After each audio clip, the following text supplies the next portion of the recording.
여러분 안녕하십니까? 1월 30일 금요일 KTV 뉴스 시작합니다. 지난 28일 밤 김해공항에서 발생한 에어부산 여객기 화재 사고에 대한 조사가 시작됐습니다. 정부는 오늘 오전 해당 여객기의 제작국인 프랑스의 사고조사 당국과 함께 위험성 평가를 마친 뒤 합동감식 일정을 정할 계획입니다. 보도에 이리나 기자입니다. 항공철도 사고조사위원회가 본격적인 에어부산 여객기 사고에 대한 현장 조사에 앞서 남아있는 연료 등에 대한 위험성 평가를 마친 뒤 합동 감식 일정을 정할 방침입니다.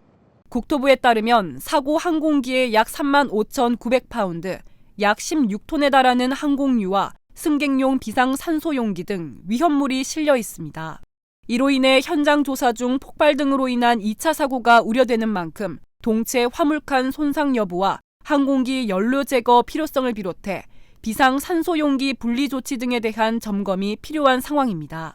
사고조사위는 안전조치 후 항공유 등 연료 배출이 필요하지 않을 경우 즉시 프랑스 사고조사 당국과 합동 화재 감식을 진행할 예정입니다.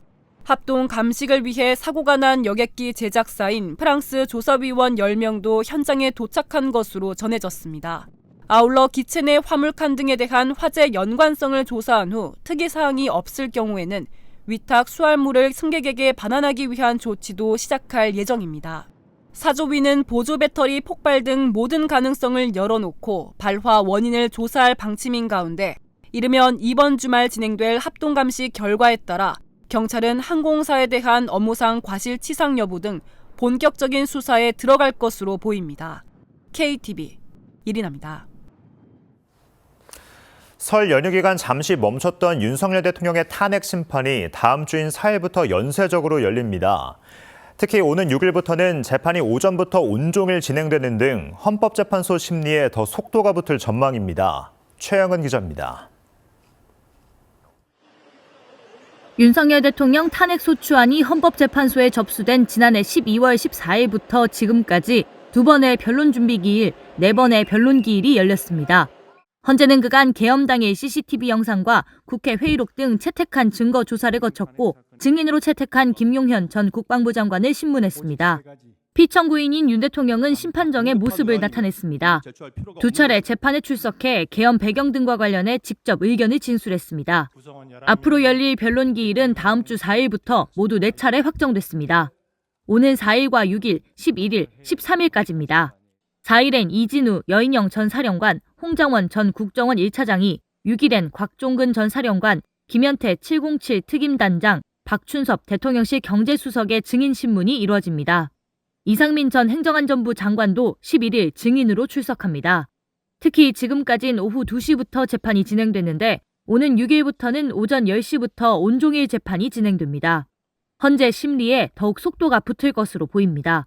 이후 헌재는 재판 중 채택되는 증인이 늘어나면 변론 기일을 추가로 지정할 가능성이 있습니다. 다만 오는 4월 18일 문형배 헌재소장 권한대행과 이미선 재판관의 퇴임이 예정돼 일각에선 헌재가 그 이전에 탄핵 심판을 마무리 짓고 결론을 낼 거라는 관측이 나옵니다. KTV 최영은입니다. 김선호 국방부 장관 직무대행은 오늘 오전 피트 헤그세스 신임 미국 국방장관과 첫 공조 통화를 했습니다. 국방부는 양측이 지난 70여 년 이상 한반도와 영내 평화와 안정의 핵심 축으로 발전해온 한미동맹의 성과들을 높이 평가하면서 한미동맹의 협력 수준과 범위를 더욱 심화, 발전시켜 나가야 한다는 점에 공감했다고 전했습니다.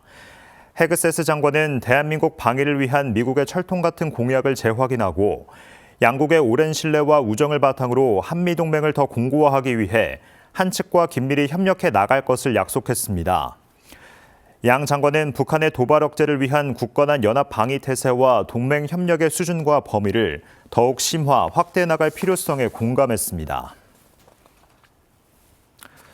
한 아프리카 핵심 광물 대화가 아프리카 최대 광업 행사가 열리는 남아프리카 공화국에서 현지 시간으로 다음 달 4일 개최됩니다. 강인선 외교부 2차관이 주재하는 이번 회의에는 정부와 아프리카 진출 기업, 아프리카 정부 대표단 등이 참석합니다.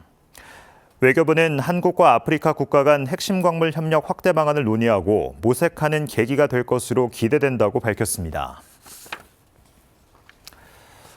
현지 시간 29일 미국 워싱턴 DC 인근에서 발생한 여객기와 군용 헬기 충돌 사고로 두 항공기에 탑승한 67명 전원이 사망한 것으로 구조당국이 판단했습니다. 존 도널리 워싱턴 DC 소방서장은 생존자 구조를 위해 모든 노력을 다했지만 구조 작업에서 희생자 수습으로 전환한다고 밝혔습니다. 한편 사고 여객기에 한국계 10대 피겨스케이팅 선수 2명이 탑승하고 있었던 것으로 확인됐습니다. KTV 뉴스를 마칩니다. 저희는 언제나 국정 소식을 한 걸음 더 빠르게 전해드리겠습니다. 다음 주에 뵙겠습니다. 고맙습니다.